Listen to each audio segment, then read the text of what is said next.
তাদের 2টা পয়েন্ট নিয়ে বেশি ছাত্ররা কনফিউজড হয়েছে। যেমন আজকে অনেক আমার কাছে এসেছে এখানে যে যারা আগের লিস্টে নাম ছিল এখন কেন নাই। আগের লিস্টে নাম ছিল, আগের লিস্টটা কাউন্সিলের রেজাল্ট মতে মেয়েরা যারা 60% পেয়েছে তাদেরকে লিস্টে ঢুকানো হয়েছে, ছেলেরা যারা 75% পেয়েছে তাদেরকে ঢুকানো হয়েছে। এখন লিস্টে একটু শর্টিং হয়েছে কিছু গাইডলাইনের উপরে। তার মধ্যে 1 নম্বর গাইডলাইন সেটা হলো যে এই অ্যাওয়ার্ডটা পাবে শুধু ফ্রেশ স্টুডেন্ট যারা হায়ার সেকেন্ডারি, যাদের কোনো গ্যাপ হয়নি, ড্রপ হয়নি, কোনো বেটারমেন্ট বা রিঅ্যাপিয়ারেন্স কিছু হয়নি, মানে সোজা ভাষায় যাদের রেজিস্ট্রেশন 22-23 রেজিস্ট্রেশন যারা, শুধু তারা পাবে। তাই আগের লিস্ট থেকে এই পয়েন্টটাকে, যারা 22-23 আগে 21-22 রেজিস্ট্রেশন বা অন্য ইয়ারের রেজিস্ট্রেশন, তাদের নামটা কেটে দেওয়া হয়েছে এজ পার রুলস। আমরা জানি গত বছর অ্যাওয়ার্ড দেওয়ার সময় যারা বেটারমেন্ট কেস ছিল তাদেরকে দেওয়া হয়নি, এটা নতুন নয়, আগের। এই বছর অ্যাড হয়েছে একটা জিনিস যেটা কন্টিনিউয়েশন অফ স্টাডি, যে হায়ার সেকেন্ডারি পাস করার পরে কন্টিনিউয়েশন অফ স্টাডি যারা করবে না তাদেরকে স্কুটি দেওয়া হবে না, কারণ এই স্কুটিটা দেওয়া হচ্ছে শুধু কলেজে যাওয়ার জন্য, পড়ার জন্য। তো এই জন্য এটা করা হয়েছে।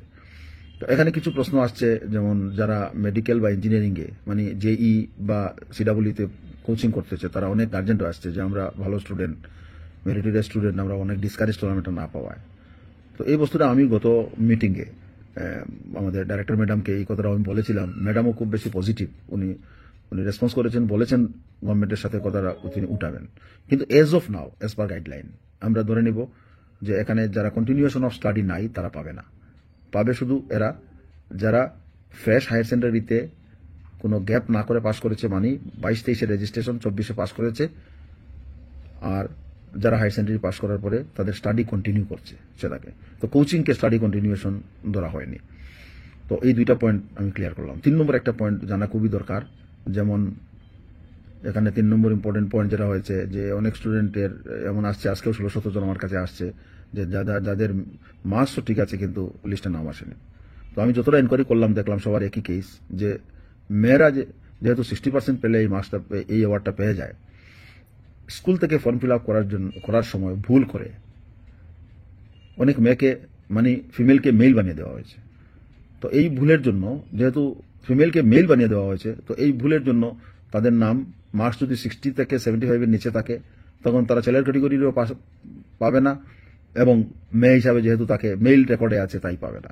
তাই এর সলিউশন হলো কাউন্সিলে যে স্কুল থেকে পরীক্ষা দিয়েছো তার প্রিন্সিপালের থ্রুতে অ্যাপ্লিকেশন লেখে কাউন্সিল থেকে জেন্ডার কারেকশন করানো, আর তারপরে আমার সাথে যোগাযোগ করলে আমি সঙ্গে সঙ্গে, আমাদের ডাইরেক্টর ম্যাডামে খুবই উনি রেসপন্স করেন, খুবই পজিটিভ, খুবই স্টুডেন্ট সেন্ট্রিক, ওনাকে পাঠিয়ে দেবো, এবং সরকারও সঙ্গে সঙ্গে রেসপন্স করেন। গত বছরও আমরা যতটা পাঠিয়েছি সবগুলোই পরবর্তীতে স্যাংশন আসছে, তাই তাদের আসবে। তোমাদের হয়তো একটু সময় লাগবে, এই ডিস্ট্রিবিউশন শেষ হওয়ার পরে হয়তো এই লিস্টটা আসবে। তো এই 3টা ইম্পর্টেন্ট পয়েন্ট। তো এটার জন্য ফোন না করে বা কোনো কনসাইনি প্রিন্সিপালকে গিয়ে চাপ দিয়ে এটা কোনো হবে না, কারণ কেউ কোনোদিন গাইডলাইন ভাঙতে পারবেন না। তো গাইডলাইন আমি রিপিট করছি আবার, যে সে হায়ার সেকেন্ডারি একবারে পাস করতে হবে, কোনো কারণে অসুস্থ হোক, যে কোনো কারণে হোক, যাতে গ্যাপ না হয়, মানে 22-23 রেজিস্ট্রেশন, 24 রেজাল্টে পাস করতে হবে। 2 নম্বর, হায়ার সেকেন্ডারি পাস করার পরে তার কন্টিনিউয়েশন অফ স্টাডি, সে এখানে আসাম ইউনিভার্সিটিতে পড়লো না, কলকাতা পড়লো না, ইন্ডিয়ার বাইরে পড়লো, এটা বড় জিনিস নয়। তার স্টাডিটা কন্টিনিউ করছে, সে মেডিকেল কলেজ পড়ুক, ইঞ্জিনিয়ারিং পড়ুক, যেখানে পড়ুক, সেটা কোচিং নয়, একটা কোর্সে সে পড়তেছে আফটার +2, সেই কন্টিনিউশন করছে, সেই এখানে কোয়ালিফাইড হবে। তো এটা হলো 2 নম্বর। আমাদের নেক্সট একটা ইম্পর্টেন্ট পয়েন্ট জানা দরকার, অনেকেই বলে যে এই স্কুটি কবে দেওয়া হবে, ডেইলি অনেক প্রশ্ন আসছে। দেখো, স্কুটি দেওয়া হবে প্রথমে আমাদের মাননীয় মুখ্যমন্ত্রী সেন্ট্রাল ফাংশন করবেন বোধহয় 11 তারিখ, সেটা তারপরে ডিস্ট্রিক্ট লেভেল ফাংশন হবে। আমাদের ডিস্ট্রিক্ট লেভেল ফাংশন করিমগঞ্জে হবে 17 তারিখ, সেখানে চিফ গেস্ট হিসাবে থাকবেন আমাদের গার্জিয়ান মিনিস্টার। তো এই প্রসঙ্গে বলছি, এই ফাংশনে তোমরা যাদের পরীক্ষা নাই সবে প্রেজেন্ট করার চেষ্টা করবে, সবাই প্রেজেন্ট থাকার চেষ্টা করবে, আর যাদের পরীক্ষা আছে আসতে পারবে না তারা, তোমরা না আসলে তোমাদের প্যারেন্টস একজনকে কমপক্ষে ফাংশনে পাঠাবে, কারণ এত বড় একটা অবলিগেশন স্কিম ইন্ট্রোডিউস হবে, সেখানে অ্যাবসেন্ট থাকলে খারাপ লাগবে, গভর্নমেন্টকেও ডিসকারেজ করা হবে। তো আমার অনুরোধ সবার কাছে যে যাতে সবাই প্রেজেন্ট থাকো সেখানে। করিমগঞ্জের নীলমণি স্কুলে এই প্রোগ্রামটা হবে 17 তারিখ। বাকি ডিটেইল প্রোগ্রামের সব আমরা শেয়ার করবো, ওয়েবসাইটেও শেয়ার করবো, ফেসবুকেও শেয়ার করবো, বিভিন্নভাবে মিডিয়াতেও জানতে পারবে সবাই। তো এটা আমার অ্যাপিল থাকলে সবাই আসবে। আরেকটা ভেরি ইম্পর্টেন্ট পয়েন্ট, যেটা যে এত বড় একটা অবলিগেশন স্কিম, কিন্তু সেটা ইমপ্লিমেন্ট করার জন্য আমাদের সবাইকে একটু পজিটিভ হতে হবে। আমরা যদি অ্যাক্টিভ না থাকি, পজিটিভ না থাকি, তখন কিন্তু গভর্নমেন্টের কোনো স্কিমই 100% ফ্রুটফুল করা অসম্ভব হয়ে যায়। যেমন এই স্কিমটা আসলে করা হয়েছে মেয়েরা বাসে বা স্কুটার করে, অটো করে সেখানে স্কুলে যেতে অনেক অসুবিধা হয়, কলেজে যেতে অনেক অসুবিধা হয়, তাই তাদেরকে স্কুটার দেওয়া হয়েছে। তো স্কুটারে যদি যায়, সে ইন্ডিপেন্ডেন্টলি যাবে, নিজের পার্সোনালিটি ডেভেলপ করবে, সেলফ কনফিডেন্স বাড়বে, কিন্তু আমরা এখানে দেখি অনেক গার্জেন্সে বিভিন্নভাবে মেয়েদেরকে এনকারেজ করেন না স্কুটি চালানোর জন্য, বরং সরকারের দেওয়া এই স্কুটি যেটা মেয়েকে দিয়েছে কলেজে যাওয়ার জন্য, সেটা বাবা বা ভাই সে অন্য কাজে চালাচ্ছে। এটা কিন্তু অন্যায়, এটা ঠিক নয়। আমাদের বোন বা আমাদের মেয়ে, তাদেরকে আমরা এনকারেজ করব, স্কুটি চালানো শেখাবো, তারপরে তার কনফিডেন্স বাড়বে, স্কুলে যাবে, ইন্ডিপেন্ডেন্টলি যাওয়ার সময় আরেকটি মেয়েকে সাহায্য করতে পারবে, পিছনে নিয়ে যেতে পারবে। তো এগুলোর প্রতি আমরা একটু, শুধু এই স্কিম নয়, যতটা স্কিম সরকারের হয় যাতে প্রপার ইমপ্লিমেন্ট হয়, এটার দায়িত্ব আমরা সাধারণ জনগণকে নিতে হবে, নতুবা সরকারেরও ডিসকারেজ করা হবে এবং স্কিমটাও এটা ঠিক থাকবে না। আমার নেক্সট ইম্পর্টেন্ট পয়েন্ট, স্কুটি সংক্রান্ত দুইটা কাজ আছে। একটা হলো এখানে একটা ইম্পর্টেন্ট কাজ হলো যেমন সার্টিফিকেট ডিস্ট্রিবিউশন। এই সার্টিফিকেট ডিস্ট্রিবিউশনের জন্য এখনো সার্টিফিকেট আসেনি। হয়তো 10-11 তারিখ গুয়াহাটি থেকে আমরা কনসার্নিং প্রিন্সিপালরা সার্টিফিকেট ব্ল্যাঙ্ক নিয়ে আসবো। এর জন্য আমরা এখন স্ক্রুটিনি করছি। এই স্ক্রুটিনি শেষ হওয়ার পর যারা কোয়ালিফাইড হবে তাদের নাম কলেজে এখানে লেখা হবে। এখানে সার্টিফিকেটে আমাদের মাননীয় মুখ্যমন্ত্রীর সই থাকবে। এখানে আমরা এই সার্টিফিকেটটা তোমাদের জীবনে অনেক বড় একটা। আই হোপ গাইজ তোমরা ভিডিওটা দেখছো বালা করিয়া, ঠিক আছে। দেন এখন আমি তোমাদের সঙ্গে ডিসকাস করবো যে ভিডিওটা তোমরা দেখছো সবে ঠিক করিয়া, ঠিক আছে। একটু আওয়াজ পাইবে ব্যাকগ্রাউন্ডে, আজকে একটু বাইরে আছি আমি। তো প্রথম তো ভিডিও তো তোমরা দেখে লিছো, ঠিক আছে। এখন মেইন রিজন হইল যে স্যারে কিতা ডিসকাস করছো। স্যারে তো তোমরা যারা বেঙ্গলি তোমরা তো বুঝছো স্যারে কিতা ডিসকাস করছো। এই স্যার হইলা আপনার এনসি কলেজ বদরপুরের প্রিন্সিপাল স্যার, ঠিক আছে। মানে অনেক সাপোর্টিভ, কেটা কইতাম। এরকম মানে কেউই এরকম ভিডিও বানাইয়া তোমরা কোনো গাইডলাইন দিতই না। স্যার প্রিন্সিপাল স্যারে ডাইরেক্টলি মানে ভিডিও একটা বানাইয়া গাইডলাইন পুরা তোমরা দিয়া দিছুন, ঠিক আছে, যে কীরকম মানে ডিস্ট্রিবিউশনটা প্রসেসটা হওয়ার, ঠিক আছে। তারা কী কররা, ঠিক আছে। সেদিন যেরকম এনসি কলেজে তো ভেরিফিকেশন হয়ে গেছে, বহুত সুন্দর করে ভেরিফিকেশন হয়েছে। বাট কালকে কালকে কলেজ কয়েকটা কলেজের মধ্যে একটু কেওস হয়ে গেছে। তো দেখা যাক, আই হোপ তারাও সুন্দর করে করবো এনসি কলেজের মতো। আমি তো চাই এনসি কলেজের প্রিন্সিপাল স্যারে তো বহুত সুন্দর করে করাইছেন। তো দেখো তাই এখন কী ডিসকাস করছেন। প্রথম তো ডিসকাস করছেন তাই যে যারা মানে ভুল আছে তারার মেল ফিমেল হয়ে গেছে, ঠিক আছে, যার জন্য তারার মানে মেরিট লিস্টের মধ্যে নাম আইসে না যারা, ঠিক আছে। তো তোমরা কাউন্সিলও তোমরা একটা তোমরা নিজের কলেজের প্রিন্সিপালের থ্রুতে, মানে নিজের যে স্কুল থেকে তোমরা পাস আউট করছো ওই স্কুলের প্রিন্সিপালের থ্রুতে তোমরা একটা কাউন্সিল থেকে তোমরা এটা কারেকশন করাইতে। দেন তোমরা নিজের যে কলেজও আসো তোমরা নাম আইসে ওই কলেজের প্রিন্সিপালের সঙ্গে কন্ট্যাক্ট করলে তোমরা এটা পাইলি ভাই, ঠিক আছে। 2 নম্বর, যারা এখনো পর্যন্ত মানে কোচিংয়ের লাগি ড্রপ নিছো না, তো তারারে কিন্তু প্রিন্সিপাল স্যারেও তোমরা দেখো পুরা বুঝাইয়া কইছেন যে যারা কোচিংয়ের লাগি ড্রপ নিছো তোমরারে এজ অফ নাও মানে গাইডলাইন মতে তারা কিন্তু এখন মানে কোনো কিছু দেওয়া হন না।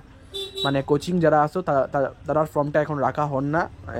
ফিউচারে কেতা হইব এটা কোনো শিওর না, ঠিক আছে। দিব কি না এটা তারাও কোনো শিওর না, ঠিক আছে। তো এটা দেখা যাক। আর 3 নম্বর হইল যে স্যারে বুঝাই দিচ্ছেন যে যারা সার্টিফিকেট যেটা এটা এখন 11 তারিখ মনে হয় হেমন্ত বিশ্ব শর্মা স্যারে সেন্ট্রালি একটা প্রোগ্রাম করবা, ঠিক আছে। সেন্ট্রালি একটা প্রোগ্রাম হইব আসামের মধ্যে, আর দেন ডিস্ট্রিক্ট ওয়াইজ প্রত্যেকটা ডিস্ট্রিক্টের মধ্যে আলাদা আলাদা প্রোগ্রাম হইব, ঠিক আছে। দেন গিয়া তোমরা সার্টিফিকেটগুলা আস্তে আস্তে ডিস্ট্রিবিউশন হওয়া শুরু হইব, ঠিক আছে। তারপরে হইল যে স্যারে আরেকটা জিনিস ডিসকাস করছিলা যে যারা কোনো প্রবলেম আছে না, যে তোমরা মানে যদি কোনো প্রবলেম যদি থাকে তে মানে তোমরা কনসাইনিং প্রিন্সিপাল যে থাকবো না, তো তার লগে তুমি একটু যদি ডিসকাস যদি করো তখন কিন্তু পাইলি ভাই, ঠিক আছে। কনসাইনিং প্রিন্সিপাল যেই প্রবলেম থাকবো না, তো তোমার যে কনসাইনিং প্রিন্সিপালের সঙ্গে ডিসকাস করলে তুমি পাইলি ভাই, ঠিক আছে। সো দেখো একটা জিনিস বালা করে বুঝিও, ঠিক আছে, যে যারা কোচিং করায় না, স্যারে ডাইরেক্টলি কোয়েশ্চেন যে যারা কোচিং করায় যে তারা গাইডলাইনই দেওয়া হয়েছে না, তো তারা এখানে করার কিচ্ছু নাই, যেটা অরিজিনাল যেটা কথা। তো আপাতত আপডেট যে স্যার তারা মানে কোচিং স্টুডেন্টরা দেওয়া হইতো না, মানে এখনো পর্যন্ত যেটা আপডেট আছে। ফিউচারে কী হইবে এটা কোনো শিওর না, ঠিক আছে। ফিউচারে কী হইব কোনো শিওর না, ঠিক আছে।